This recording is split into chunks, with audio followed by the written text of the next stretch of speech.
Is astrology a guide to aid us in mastering the universe?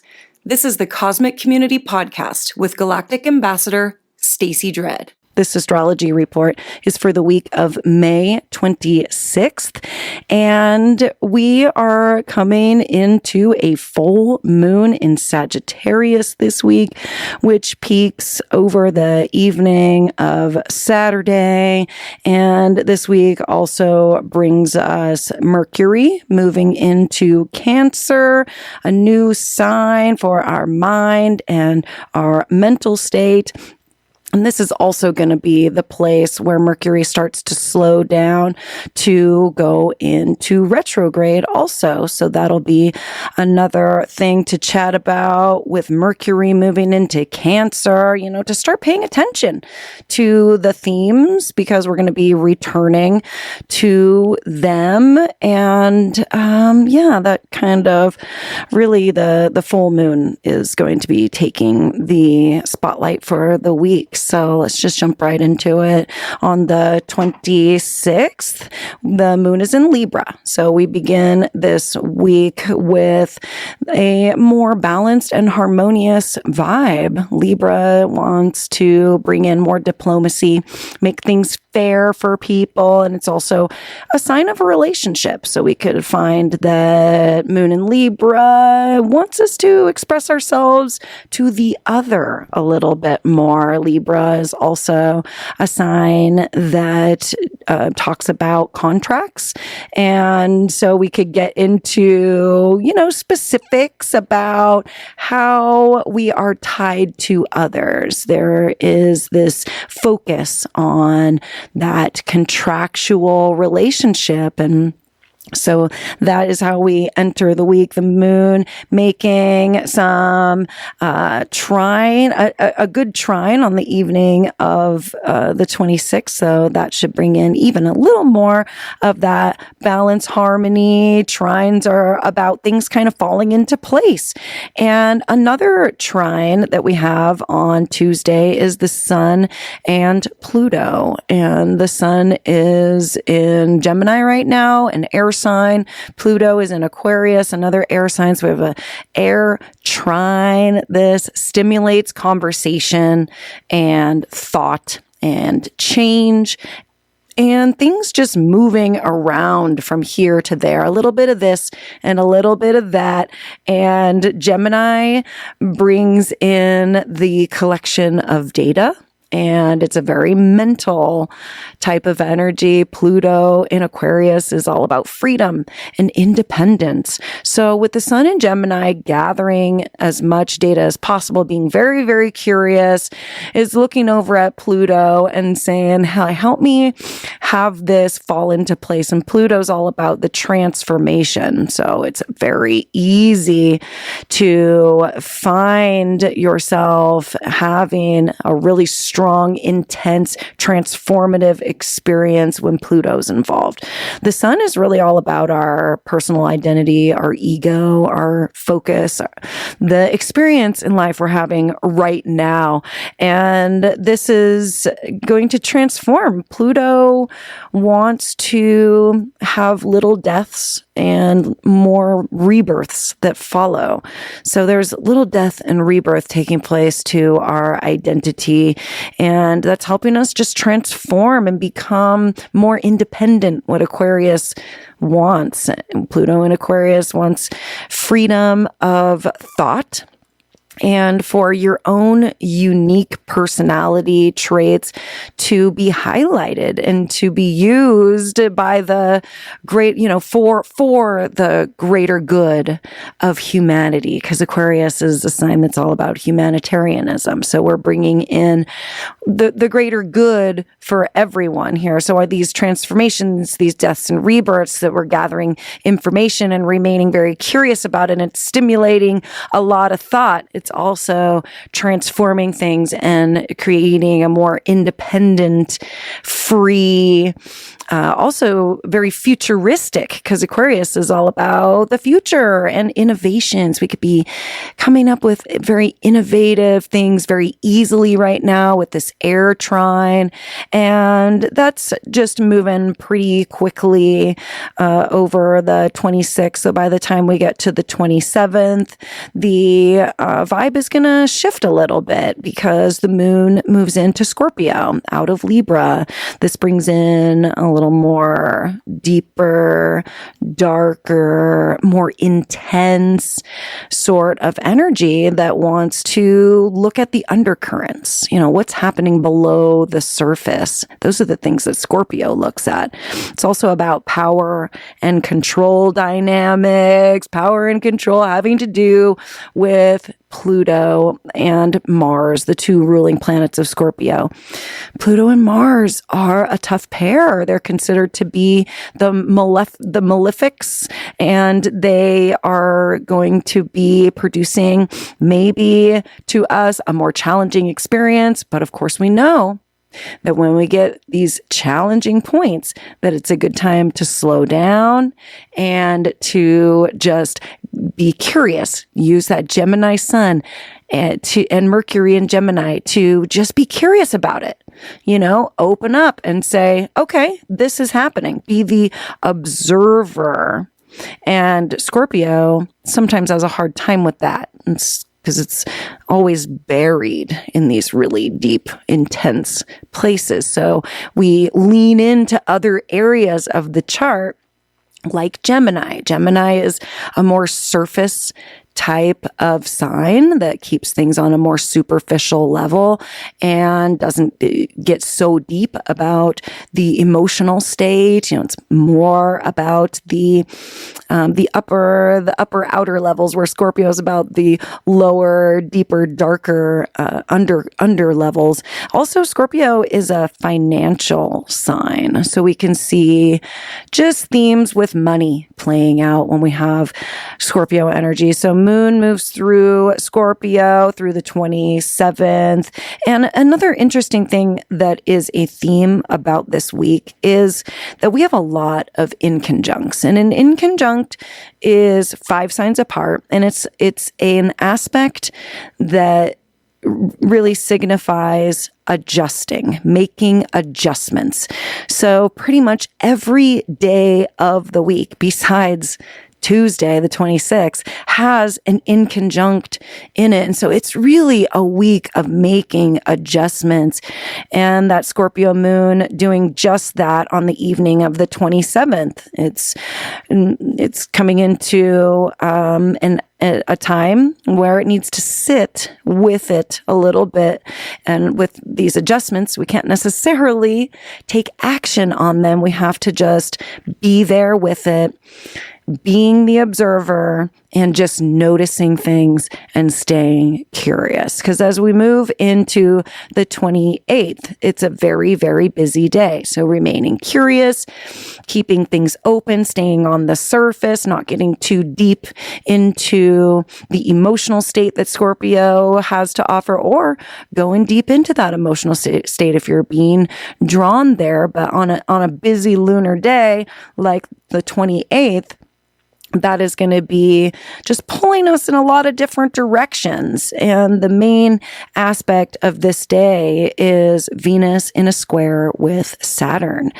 This is going to be on the 28th at 12 degrees of these signs where Venus and Saturn are sitting. Saturn's in Aries at just about 12 degrees. And this is where Venus is going to meet up at 12 degrees in Cancer. So if you have 12 degrees Aries Cancer, you're definitely going to know that you're going to be feeling this a little bit more, but a square, it produces a challenging aspect.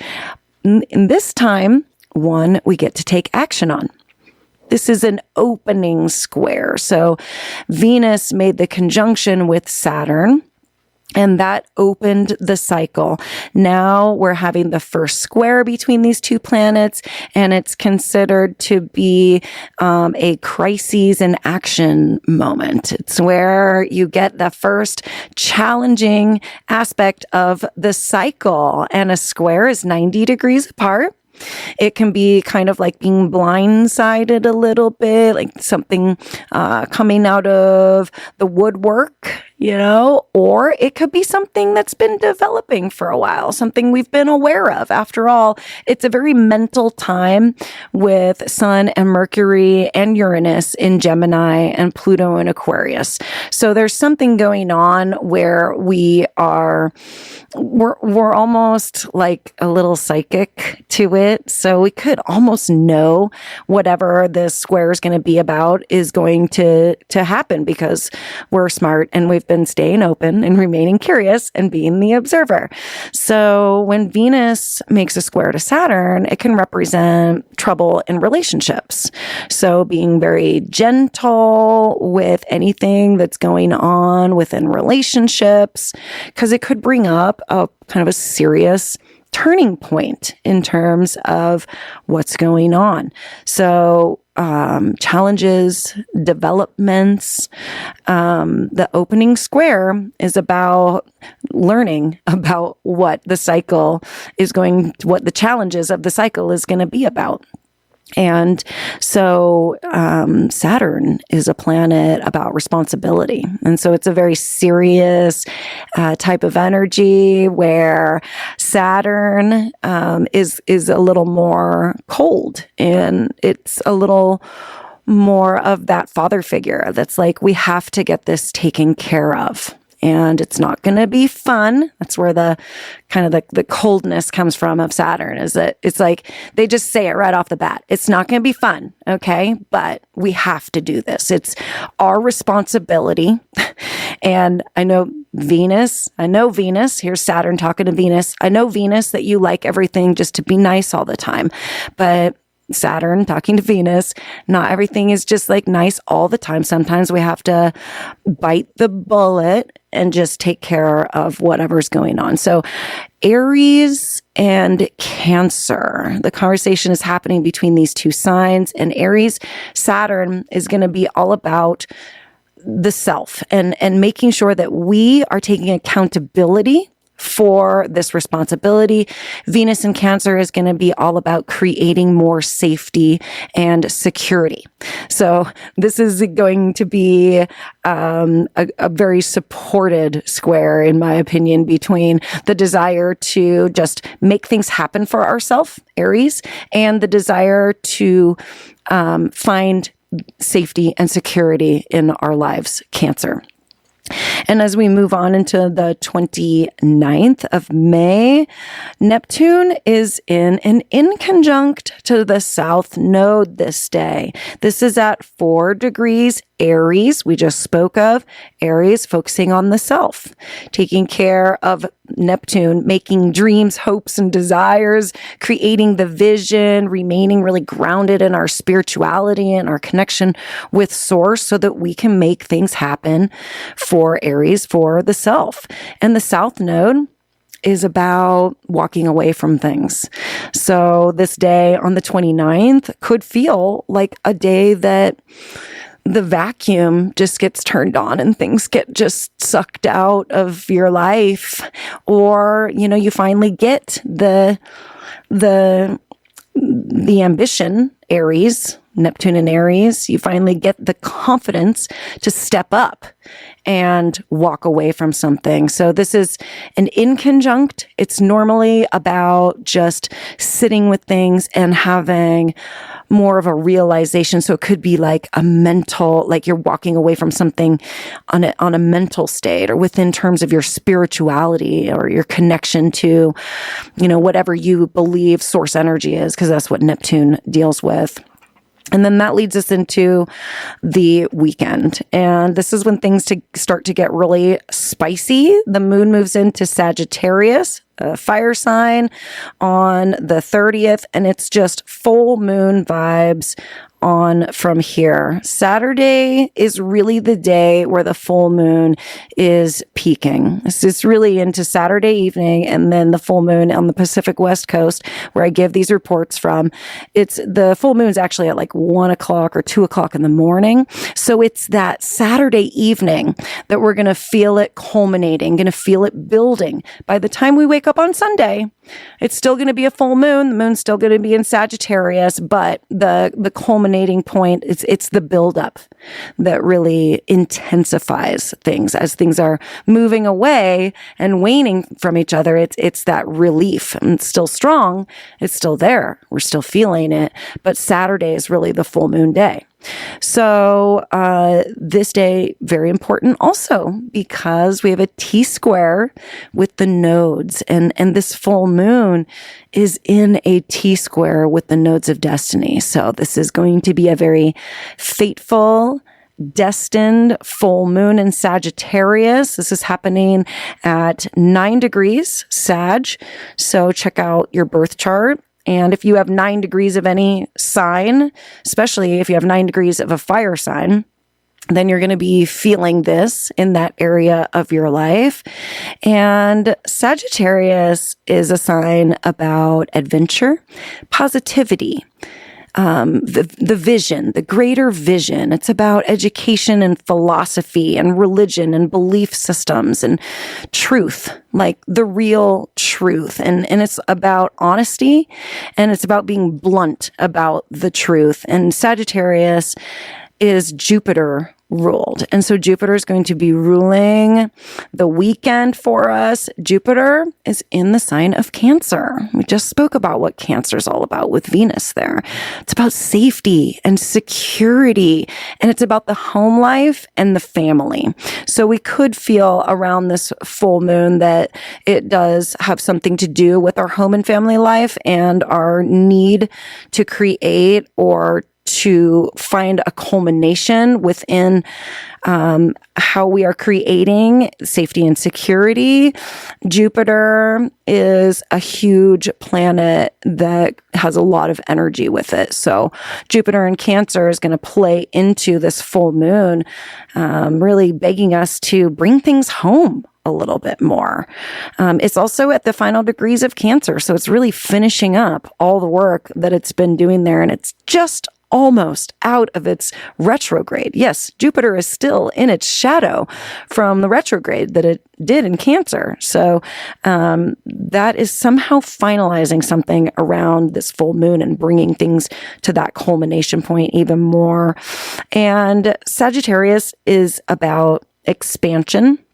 And Jupiter is about expansion, and it's about growth and making things big and really blowing things up. There is a kind of a exaggeration even to Jupiter and to Sag that we have to watch out for. That could be sort of a lower vibration expression, is, really exaggerating things and blowing them out of proportion. But that's why Sag is so good at seeing the greater vision, because it can blow things up and really zoom out and take the eagle's perch and just check stuff out. And there's a strong connection to faith and education with Sagittarius also. And we get a Sagittarius full moon every year. It's not special.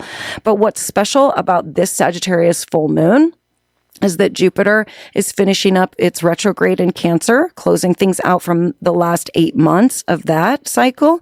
And it's also opposing Uranus. Uranus is the planet of surprise and change and awakening. So it's going to be a blaster. I just really feel with this Uranus opposition.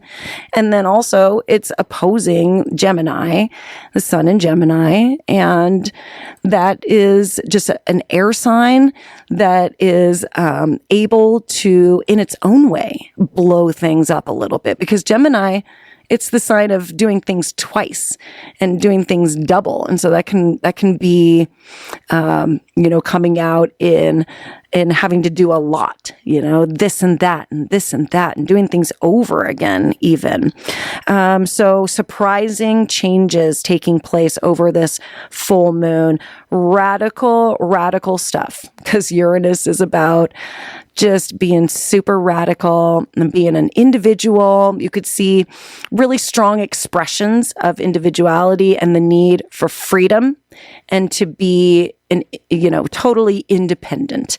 Also, this is in a trine with the planet of Saturn, and Saturn is going to take responsibility for this, and it's going to be in Aries, making sure that we're taking responsibility and accountability for ourselves and for our own responsibility within whatever situation we're going to be in. And this Saturn also in this trine, it's going to bring in a karmic balance of its own. The lunar nodes, they represent destiny, so it's a very fateful full moon. But the fact that Saturn is involved in a trine is like karma falling into place and things just happening very easily and smoothly. And that's not necessarily a good thing or a bad thing, but whatever takes place, it's going to happen smoothly, easily, and fast. So again, this full moon is peaking on the evening of the 30th, but it's really happening overnight. And so we wake up Sunday morning and this energy is still alive, but it is starting to fade. And by the 1st of June, Mercury is moving out of Gemini into Cancer and is going to be bringing our mind and our mental space and our communication methods. Mercury is all about just talking and thinking and the messaging around us. It's going to become more Cancerian. It's going to become more about the home and the family and the safety and the security that we need and find with Cancer.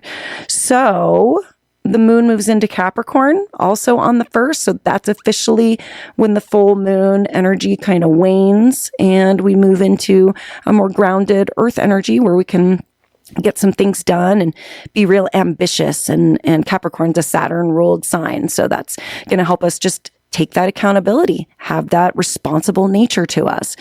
And so I hope that you have a really good week and a good Sagittarius full moon. I really appreciate you being here with your galactic ambassador, Stacy Dredd. And we'll be talking again soon. Please do take care. Peace. Thank you for listening to the Cosmic Community Podcast. More can be found at kpov.org/thecosmiccommunity.